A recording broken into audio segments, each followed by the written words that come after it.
এবার একটি পথ দুর্ঘটনার খবরে নজর রাখবো। সাত সকালে এজেসি বোস ফ্লাইওভারে এই ভয়াবহ দুর্ঘটনা ঘটে। দুটি গাড়ির মুখোমুখি সংঘর্ষ, আহত হয়েছেন দুজন, তাদের ভর্তি করা হয়েছে এসএসকেএম হাসপাতালে। কিভাবে এই দুর্ঘটনা ঘটলো জানবো, কথা বলবো আমাদের প্রতিনিধি সুকান্ত মুখোপাধ্যায়ের সঙ্গে। সুকান্ত, দেখো, এটি সকাল 6:30 নাগাদ মা ফ্লাইওভারের উপরে দুর্ঘটনাটি ঘটে। দুটি গাড়ি, প্রাইভেট গাড়ি মুখোমুখি সংঘর্ষ হয় এবং তাতে দুজন আহত হয়েছে, যাদেরকে এসএসকেএম হাসপাতালে ভর্তি করা হয়েছে।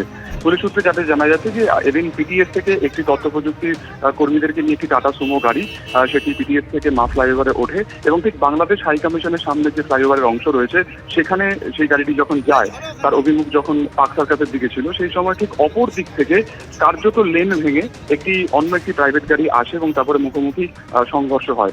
ঘটনাস্থলে পরবর্তীকালে পুলিশ যায়। তবে এই বিষয়টি এখন সুনিশ্চিত নয় যে মা ফ্লাইওভার যেহেতু ওয়ান ওয়ে থাকে, অর্থাৎ বাইপাসের দিকে যাওয়ার, অন্যদিকে পিটিএসে আসার, সেখানে এক মুখ থেকে কোনোদিনও অপোজিট লেন থেকে কোনো গাড়ি আসতে পারে না। এক্ষেত্রে যে প্রাইভেট গাড়িটি এই টাটা সুমো গাড়িটিকে ধাক্কা মেরেছে, সে কি করে সিগন্যাল ভঙ্গ করে বা সেখানে ট্রাফিক সার্জেন্টরা থাকা সত্ত্বেও সেই গাড়িটি উল্টো দিক থেকে এলো, এই গোটা বিষয়টি আপাতত ধোঁয়ার সাথে রয়েছে এবং অবশ্যই পুলিশের নজরদারি নিয়ে উঠছে প্রশ্ন। মুখোমুখি সংঘর্ষের ফলে দুজন তথ্য প্রযুক্তি কর্মী তারা আহত হয়েছে, তাদেরকে হাসপাতালে নিয়ে যাওয়া হয়েছে এবং পুলিশের তরফে দুটি গাড়িকে বাজেয়াপ্ত করা হয়েছে। সিসিটিভি ফুটেজ খতিয়ে দেখা হচ্ছে, যে গাড়িটি উল্টো দিকের লেন থেকে আসছিল তার যে চালক, তাকেও আটক করা হয়েছে। ধন্যবাদ সুকান্ত। আরজিকর কাণ্ডে বিচারের দাবিতে প্রতিবাদ বিক্ষোভের সুর ক্রমশ চড়ছে। এরই মধ্যে সোশ্যাল মিডিয়ায় বাস্তিল দুর্গ পতনের প্রতীকী ছবি পোস্ট করে ইঙ্গিতপূর্ণ মন্তব্য করলেন তৃণমূলের রাজ্যসভার সাংসদ সুখেন্দু শেখর রায়। জুলাই মাসে বাস্তিল দুর্গ পতন হলেও সেপ্টেম্বর মাসে সেই প্রসঙ্গ কেন মনে করালেন তৃণমূল সাংসদ? কি ইঙ্গিত দিতে চাইলেন তিনি, উঠছে সেই প্রশ্ন।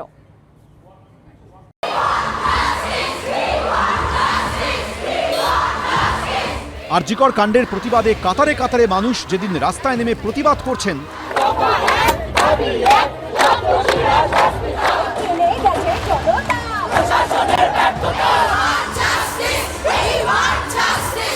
সেদিনই ইঙ্গিতপূর্ণভাবে বাস্তিল দুর্গ পতনের কথা মনে করালেন সুখেন্দু শেখর রায়।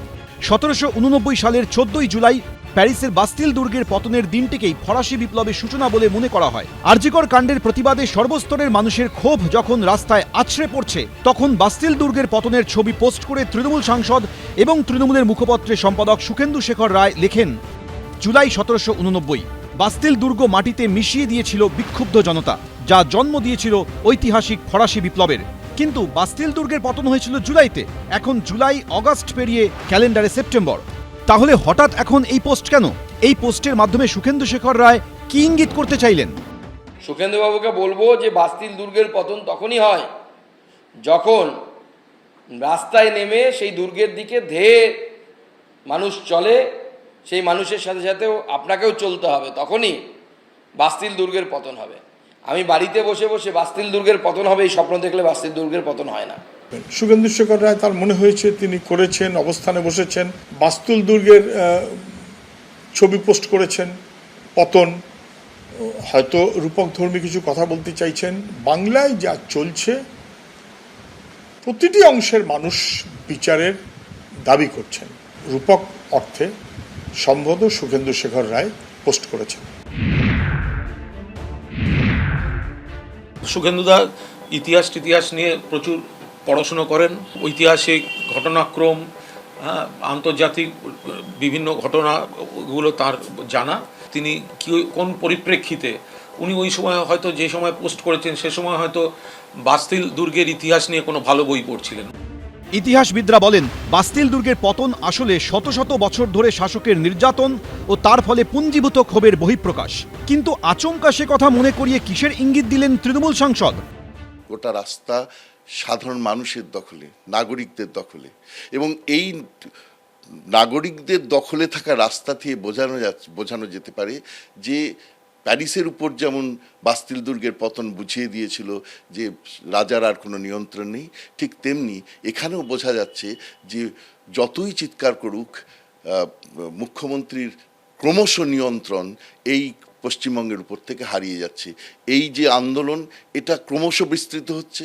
সুখেন্দুবাবুর পোস্টের যে তাৎপর্য, সেখানে ধীরে ধীরে এই যে নিয়ন্ত্রণ মুখ্যমন্ত্রী হারিয়ে ফেলছেন সেটার কথাই বলা হয়েছে। এর আগে আরজিকর কাণ্ডের প্রতিবাদে মেয়েদের রাত দখলের কর্মসূচিকে সমর্থন করেছিলেন সুখেন্দু শেখর রায়। সেই রাতে আরজিকর কাণ্ডের প্রতিবাদে নিজের বাড়ির সামনে মঞ্চ বেঁধে ধর্নায় বসেন তৃণমূল সাংসদ। এরপর তিনি সমাজ মাধ্যমে লেখেন, সিবিআইকে স্বচ্ছতার সঙ্গে কাজ করতে হবে। প্রাক্তন অধ্যক্ষ ও সিপিকে হেফাজতে নিয়ে জিজ্ঞাসাবাদ করে জানতে হবে কারা কেন আত্মহত্যার গল্প রটিয়েছিল, কেন হলের দেওয়াল ভেঙে ফেলা হলো, কার মদতে রায় এত ক্ষমতাশালী হয়ে উঠেছিল, কেন 3 দিন পর স্নিফার ডগ আনা হলো। শত শত প্রশ্ন ঘুরছে, ওদের মুখ খোলান। তৃণমূল সাংসদকে পরপর 2 বার হাজিরা নোটিশ পাঠায় কলকাতা পুলিশ। পাল্টা গ্রেফতারির আশঙ্কা করে হাইকোর্টে দ্বারস্থ হন সুখেন্দু শেখর রায়। পরে পোস্ট ডিলিট করতে রাজি হলেও নিজের অবস্থানে অনড় থাকেন তিনি। আমি প্রথম দিন থেকে আজ অবধি যে কথা বলেছি যে মানুষের সংগ্রামে আমি পাশে আছি, থাকব, এবং পৃথিবীর কোনো শক্তি নেই মানুষের আন্দোলন থেকে, ন্যায় এবং সত্যের পথ থেকে আমাকে কেউ বিচ্যুত বা বিচ্ছিন্ন করতে পারবে না। এবার আরজিকর কাণ্ডের প্রতিবাদে শহরজোড়া নাগরিক মিছিলের দিন হঠাৎ বাস্তিল দুর্গের পতন মনে করিয়ে কাকে বার্তা দিলেন সুখেন্দু শেখর রায়? অনির্বাণ বিশ্বাস, সত্যজিৎ বৈদ্য, এবিপি আনন্দ, কলকাতা।